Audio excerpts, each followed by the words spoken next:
Welcome back to the Casual Heresy podcast. I'm Spencer, And I'm Michael. and we have a guest with us today. It is John Ellis again He's back. in the saddle. No. Okay. Michael, would you like to open us up in a prayer? Sure. In the name of the Father, and the Son, and the Holy Spirit. Amen. Heavenly Father, we thank you for this opportunity, this time in community and fellowship. We ask you to bless all our listeners, bless our conversation and our time together. We ask this all through the intercession of St. Joseph. Amen.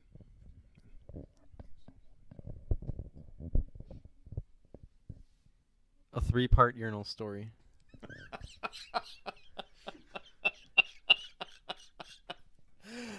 All right.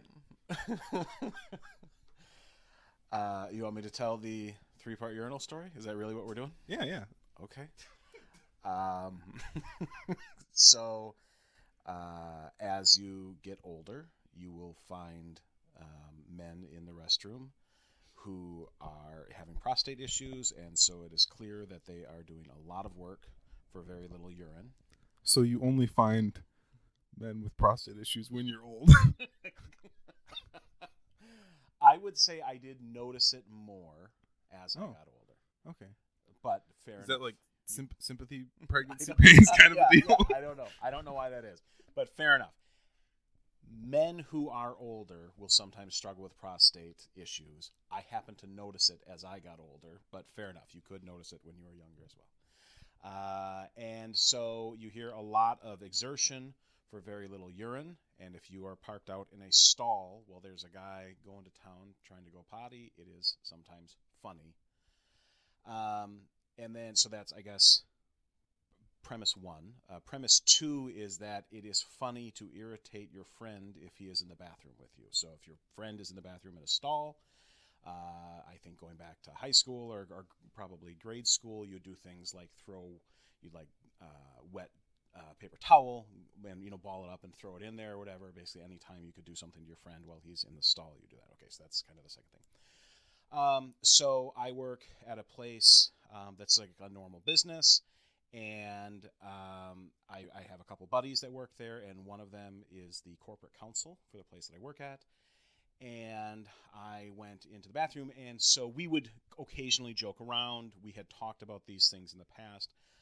But I went into the bathroom, and I saw that he was in the stall. I saw that he was in the stall. I recognized his shoes. I'm glad he wasn't in the urinal. Yes, that is correct. Yes.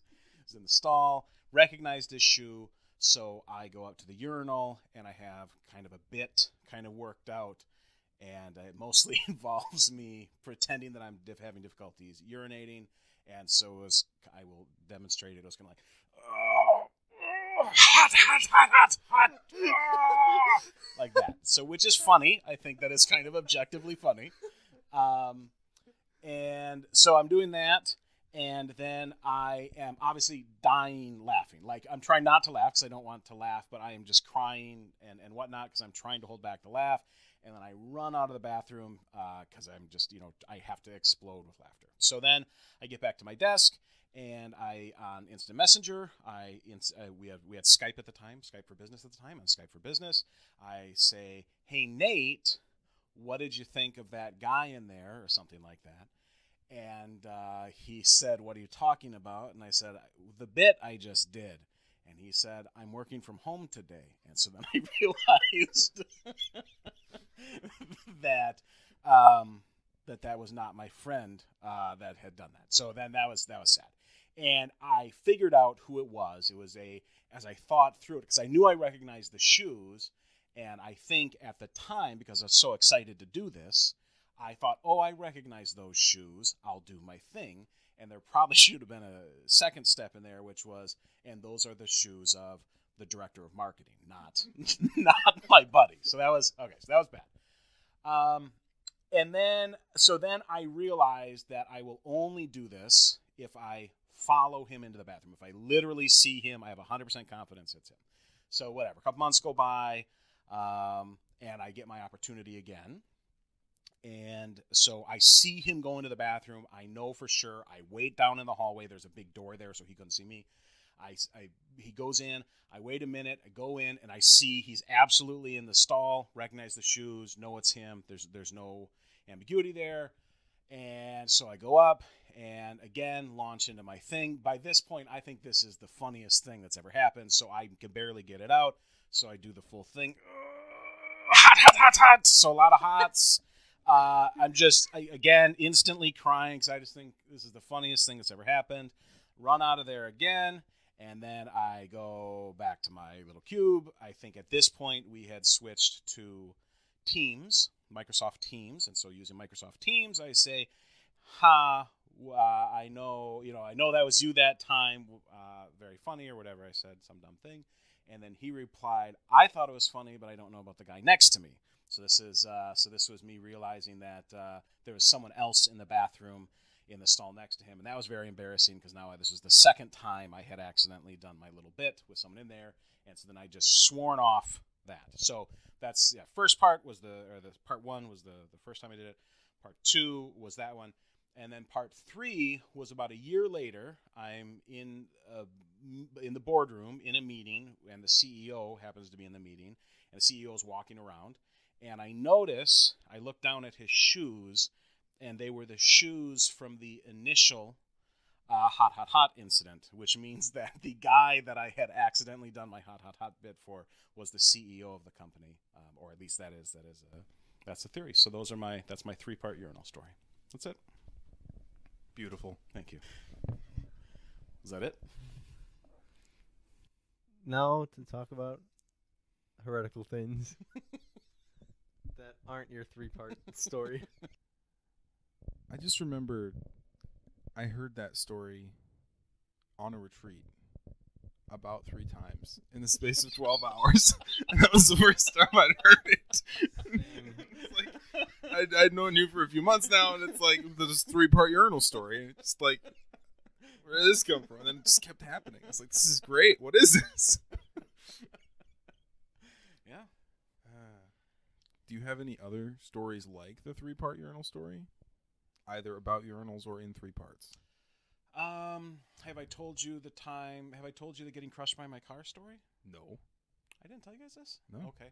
So that was another kind of story from John Lore. So I used to work at Perkins. I also used to work at Culver's for 25 months. But I used to work at Perkins, and I had a 1981 Toyota Tercel at the time. And so I was 16, I think. And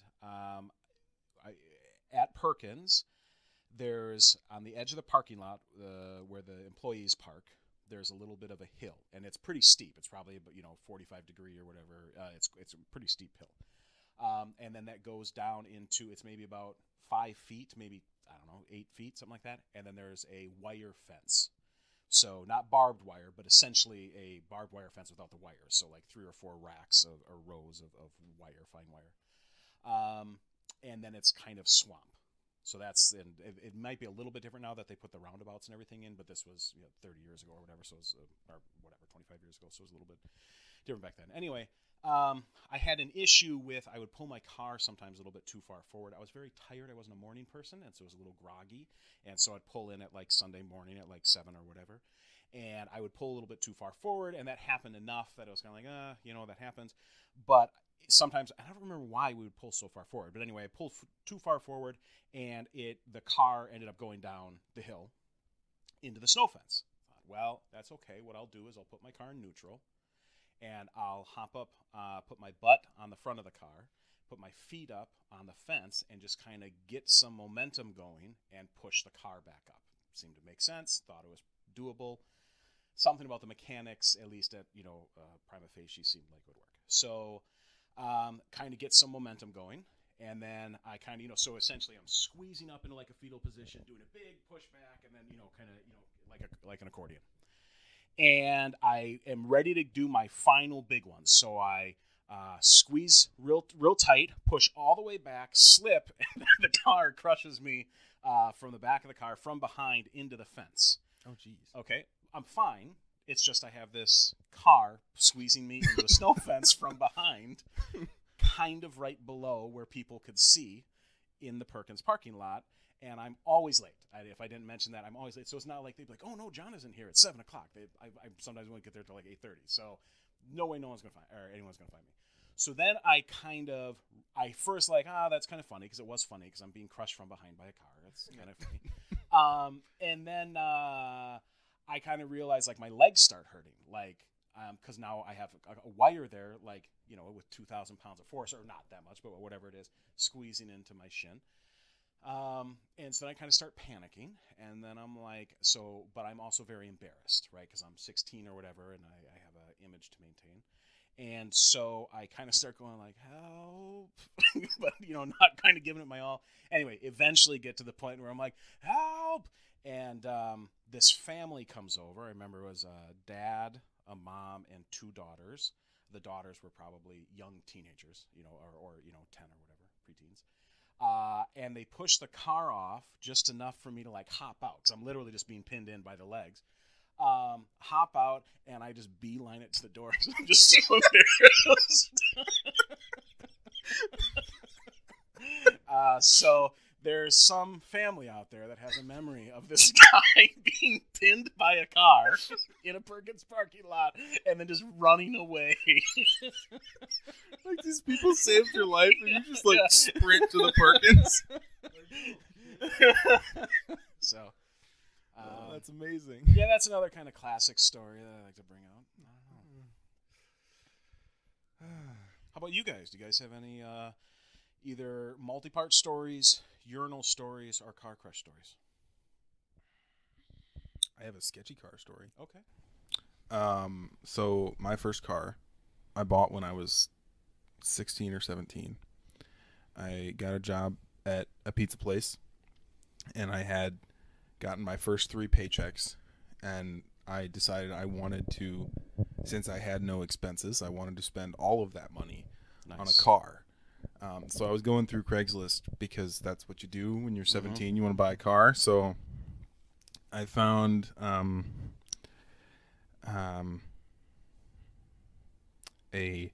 1992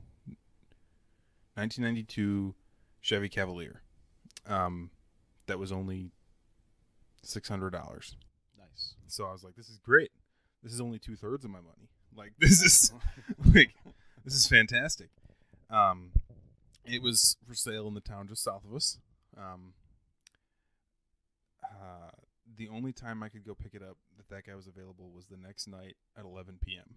And this is the town just south of us. Is that the land of parking lots that you're referring to?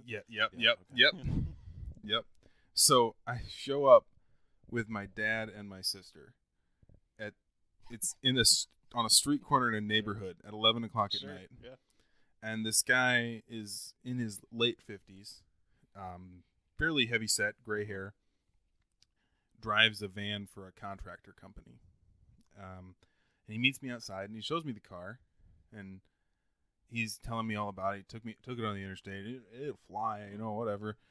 And he starts it up, and it sounds like a motorcycle, which for a Chevy Cavalier, that's kind of. And he's like, "Oh, so the exhaust is cracked. It's coming apart. But I put a C clamp on it, and it's held together underneath there. If you look under, and I look under, sure enough, there's this little C clamp holding the exhaust together, but there's still very clearly a leak. And so he's like, we can get it. Kind of like, can we test drive it? And he was like, yeah. And so we get in, we test drive, and I check the mirrors. And I look up, and there's no rear view mirror. And I was like, where's the? And he's like, oh, it's here. And he reaches down by his feet and picks it up and shows it to me. I'm like, okay, whatever. I can glue that back on. I don't care. And then I look down, and he's like, we need to roll the windows down. I was like, why? And he's like, well, there's a hole in the floor. And I'm like, oh. And I look down, sure enough, there's a hole in the floor.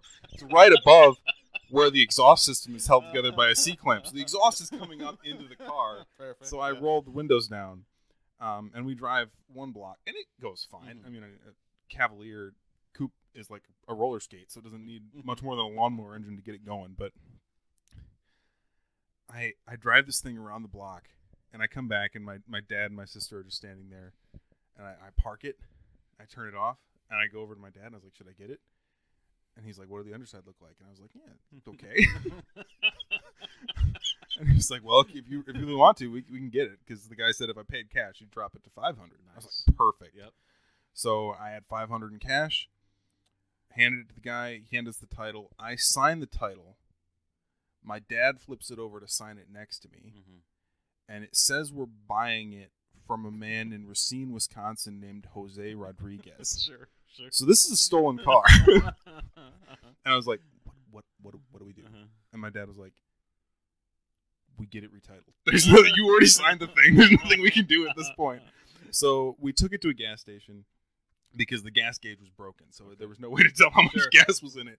And he told us it could only hold 12 gallons, and which was kind of strange, but, you know, whatever. So we put in a few gallons of gas, but when we got it under the lights of the gas station, very clearly this car had been in a fire, and somebody had spray painted it black. Oh, wow. Okay. So I drove this car for about 8 months, and then I was really careful to only put a little bit of gas in. And the one time I just left the gas pump on, went in, go to the bathroom, came back out, and it was just pouring gas out of the bottom. And I was like, "What's going on?" So I like it. And then after that, it just kept stalling. Yep. So I took it into a shop, and the guy that runs the shop is a deacon, and he called me in. He didn't even say anything. He just said, "Michael, I think you need to come look at this." And I did, and he still had the car raised up. He only had it for like 4 hours tops. And he shows it to me, and the gas and the gas tank is not from a car. It had been his guess was it was from a tractor, but it was so heavily pounded in there just to get it to stay in there that he couldn't tell what it was from. To get all the components in, they had just drilled holes in the sides, so when I filled it up with gas, the gas was just pouring out the side of the gas tank. And he said, "Okay, Michael, I fix cars for a living. I can't let you drive away in this car." He's like, "The exhaust system, I could try to fix it. That would be over $1,000. It's going to split in half at any second, and you have 3-inch wide holes in your gas tank. This thing could explode at any second. You're lucky you got it here.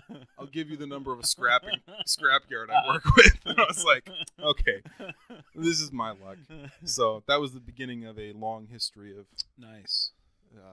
Fourth time's a charm seems to be how things like that work for me. So, yeah. Very nice. Muffler? Well, your name is kind of, you have a car-related name, but any car stories? No. No. I'm pretty exhausted, but I'm allowed to be. Nice. A double pun. Double pun. Because of allowed, right? Because the allowed. Okay. Yeah, I suppose. Awesome. I ran into a pole once. No, just once. It was 3rd grade. And we were running the makeshift mile or whatever around our school. Okay. And so this is the 1st grade where you run the mile, if I recall right. So I went with the first group. And we did it. And then I think my time was like 6:57 or something. I was blazing Nice, fast. yeah. Yeah. Very impressive. And then while the second group's going, I mean, we're 3rd graders. We're not just going to stand there and do nothing. I mean, what are we, like 8, 9 years old or something? We're bouncing off the walls, even though there's not walls. So me and a couple of friends have a kickball. We're going to play some kickball. And so they have these soccer goalposts without nets in this field. And so it's literally just a N-shaped pole or bar. And we're like, okay, we need bases if we're going to play kickball. So first base is going to be somebody's like shoe or a glove or something. Oh, I see. Yeah. Second base is going to be this soccer goalpost right over here. And then third base something else. Right. Yeah, we'll get it figured out. So we're in the game and whatever. People are kicking. I come up to kick. So I kick the ball. I'm running. I'm rounding first. Yeah. And I look and my friend with the ball, he's about to tag me with the ball. So my eyes are on him, and I'm running Oh, to I second see. base, and like the moment I turn to like see where second base is, just forehead first Yeah. right into this pole, and then I really don't recall if I fell or not. I would assume I did. I would think so. But then my gym teacher had to call my mother, and my mother had to take me to the hospital. Spencer has a softball-sized bruise on his forehead. Yeah. So then the doctor's like, so like asking me if I fell or if I remember falling. I'm just like, I didn't remember either one or the Sure. other, one way or the other. And then, but I gave like a definitive answer. But then they said that I didn't have any concussion or anything. Nice. So I've hit my head pretty hard a couple times. Never had a concussion. Nice. So another time that I took out something or tried to, I mean the pole won that one, but maybe part 2 will happen. So me and my brothers are jumping on bed in the bedroom. You know, classic, and we're just like wrestling around, playing around, and I hit the side of the bed, and almost like springs half of my body like off, and my head just hits this dresser drawer handle, and like took out the handle. Oh wow. And my head was bleeding on my right side, I believe. And my mother wasn't home. My dad was just like reading the newspaper at the dinner table. It's just chilling, right? And then he gets me a rag to put on my head, and then leave waits until my mom gets home, so then she takes me to the hospital or something like that. And got 2 staples in that sucker right here in my head. So I won that fight against the dresser drawer handle. Yeah, handle came off. Maybe some tears fell, but hey, we made it. That Nice. dresser drawer handle still isn't there, and you still have to pull it. And that dresser drawer is like, I don't know, 2.5 feet, 3 feet long. Sure. So you have to like Pull pull it from that the one side, handle. and you have to, You have to did shift that. That's incredible. And the funny thing is, that was a dresser where me and my brothers shared. So there's 4 drawers, and each of us had a drawer, and it wasn't my drawer that I broke. That's pretty good. Yeah.